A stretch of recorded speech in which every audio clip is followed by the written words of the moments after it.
Assalamualaikum warahmatullahi wabarakatuh. Bertemu lagi dengan saya Bu Dwi. Hari ini kita akan membahas tentang diversifikasi produk berbasis dengan mangrove. Baik, capaian pembelajaran daripada mata kuliah ini adalah mahasiswa diharapkan mampu untuk mengetahui berbagai jenis olahan daripada mangrove, baik itu untuk pangan maupun juga non pangan.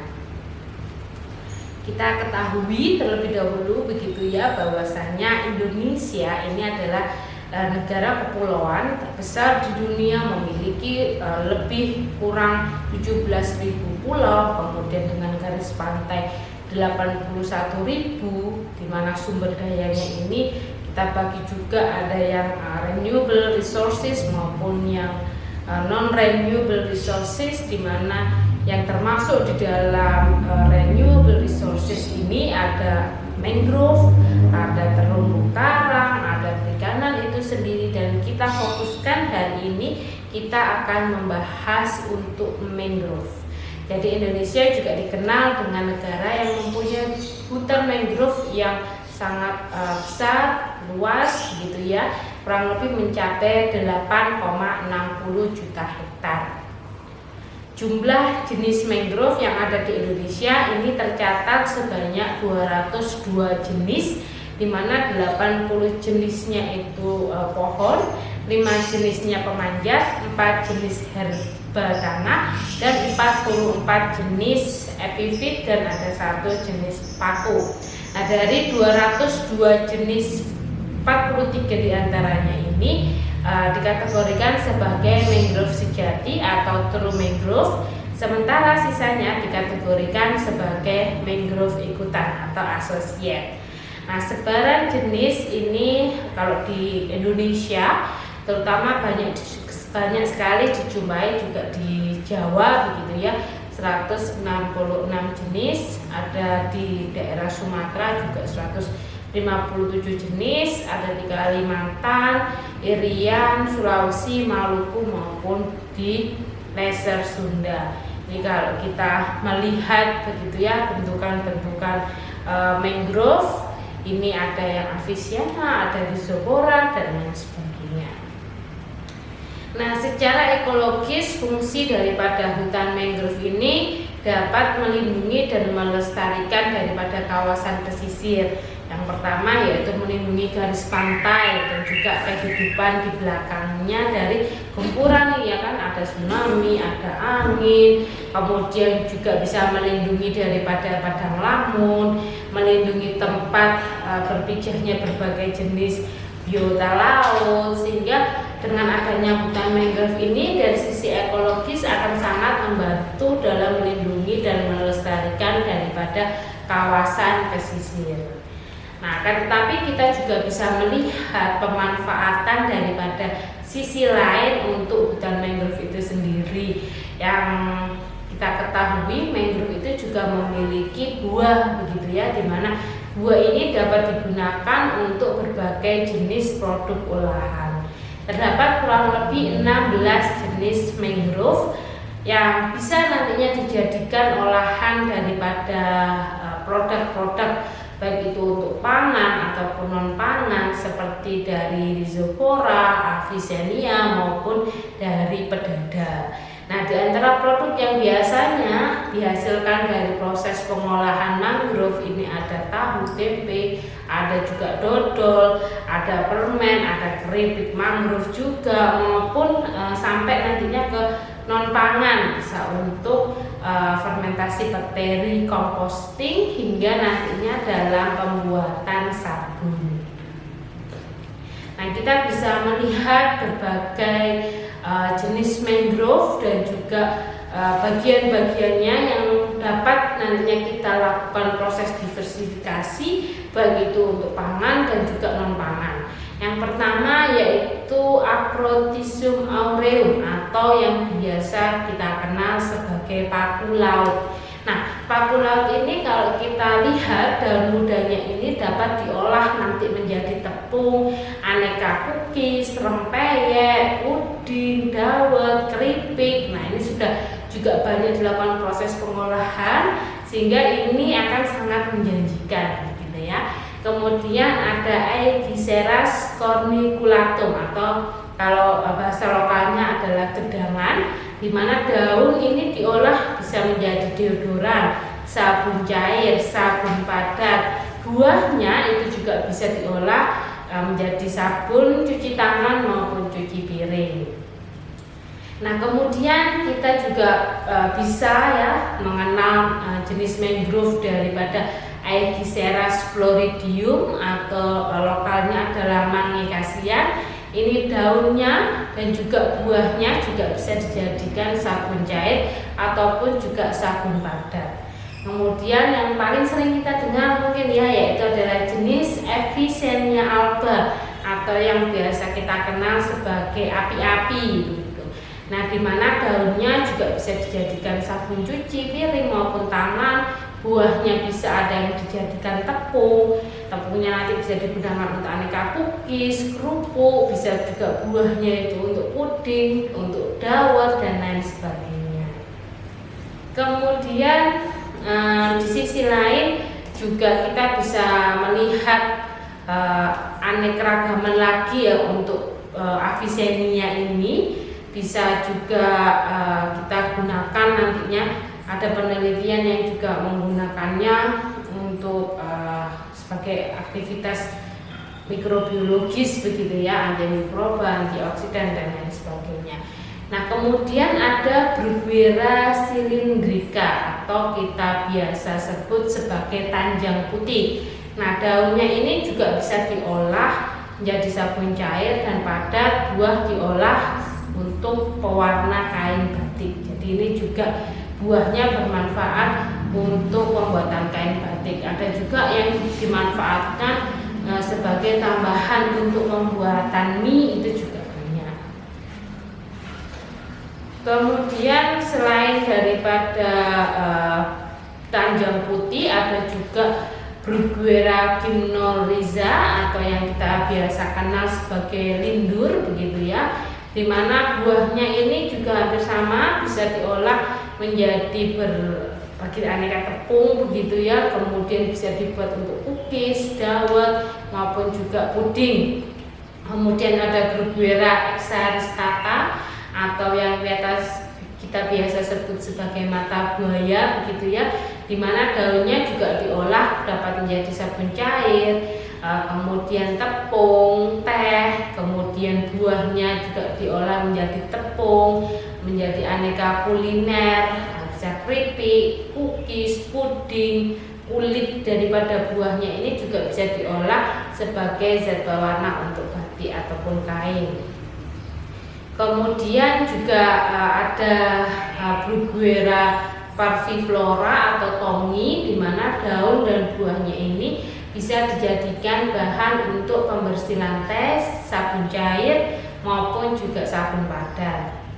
Kemudian kita bisa melihat lagi ada berbagai macam jenis olahan daripada mangrove Caryopsis decandra atau tinggi. Ini juga daun dan buahnya bisa diolah menjadi sabun cuci wajah begitu ya, kemudian briquette.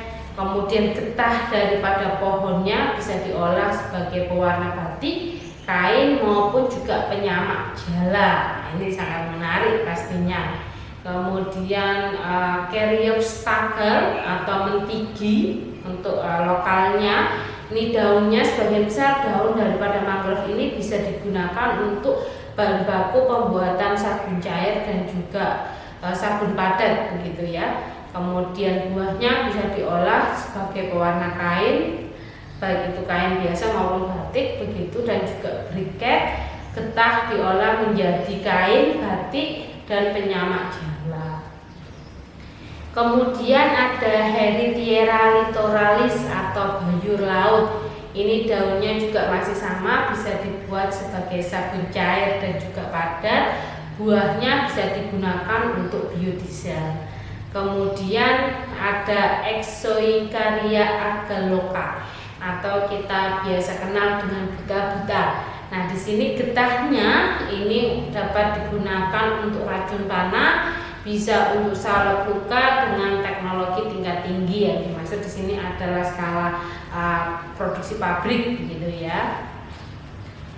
Kemudian juga ada Lumnizera lutorea atau teruntum merah. Kemudian juga ada Samansiki atau teruntum putih. Ini keduanya bisa digunakan baik daun dan bunga ataupun buahnya untuk tepung, sabun cair maupun sabun padat. Jadi ini hanya perbedaannya begitu ya. Teruntum merah, teruntum putih ini dapat dilihat daripada kelopaknya begitu ya. Ada yang warna merah dan juga warna putih.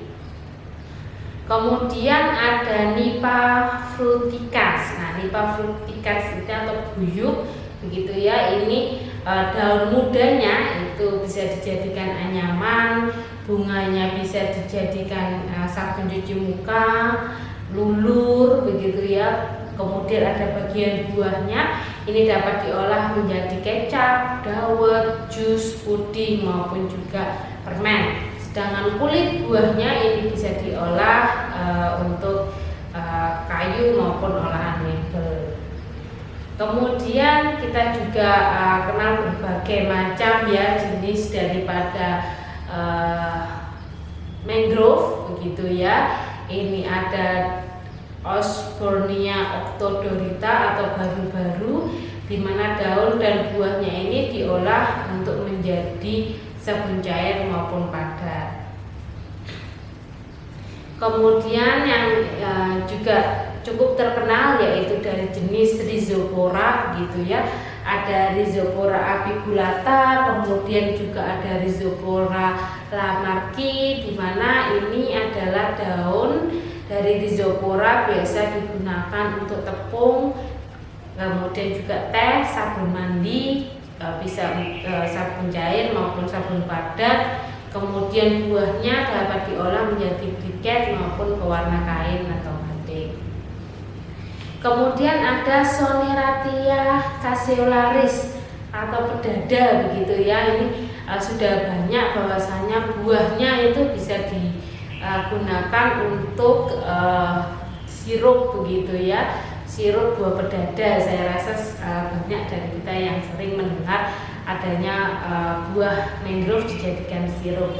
Nah, di mana daunnya itu juga bisa dilakukan olahan begitu ya menjadi tepung, kemudian bisa digunakan untuk teh, bahan baku untuk sabun cair maupun sabun padat. Kemudian buahnya tadi sebut bisa untuk sirup, kecap, kemudian tepung, scrub, sabun cair, bisa untuk aneka kuliner ya, untuk segi pangannya, bisa untuk jelly drink, bisa untuk permen, jelly dan lain sebagainya. Kemudian ada Sonetaria ovata atau pedada putih. Ini juga sebagian besar daun bisa dilakukan proses pengolahan untuk menjadi tepung. Kemudian bagian buahnya ini bisa digunakan untuk sirup, untuk aneka kuliner, juga selai, permen jelly. Sedangkan untuk non pangan bisa untuk kayak lulur, scrub, sampo, pembersih lantai maupun juga pupuk. Kemudian ada nyirih merah atau Psilocarpus granatum maupun juga nyirih putih Psilocarpus molluscensis. Nah, di sini daun, biji dan juga kulitnya ini bisa dimanfaatkan. Kalau daun dapat diolah menjadi sabun bahan baku begitu ya, untuk sabun cuci piring maupun tangan maupun untuk pakaian. Kemudian bijinya juga diolah untuk lulur, bedak maupun juga scrub. Kulit buahnya bisa digunakan sebagai pewarna kain maupun juga batik. Nah, di sini kita bisa melihat tadi ya berbagai jenis olahan daripada mangrove, di mana kalau kita melihat begitu ya peluang pemanfaatan daripada mangrove ini yang bisa berkelanjutan nantinya bisa kita lihat banyak sekali produk olahan dari segi makanan dan minuman. Sehingga kalau bisa disimpulkan daripada mata kuliah materi diversifikasi pada produk berbasis mangrove ini, bahwasanya mangrove ini tidak hanya bermanfaat begitu ya dari sisi ekologis, tetapi juga bisa ditingkatkan daripada nilai jualnya dengan melakukan suatu proses pengolahan lanjutan, terutama kita olah kembali untuk produk-produk berbasis pangan ataupun juga non pangan, bisa untuk keripik, untuk sirup, ataupun juga untuk berbagai olahan permen jelly dan lain sebagainya. Sedangkan untuk non pangan ini banyak kita kenal, misalnya ada sabun cair, sabun padat, tadi ada proses pembuatan untuk bahan baku briket, dan juga banyak penelitian-penelitian yang menunjukkan adanya aktivitas biologis begitu ya, sebagai antibakteri, antioksidan daripada mangrove itu sendiri. Sehingga dari sini sangat kita harapkan ya nantinya ada tindak lanjut, misalnya penelitian-penelitian lanjutan yang nantinya bisa memperkaya daripada potensi mangrove itu sendiri. Begitu dari saya terkait diversifikasi produk berbasis mangrove. Semoga bermanfaat. Saya cukupkan. Terima kasih. Wassalamualaikum warahmatullahi wabarakatuh.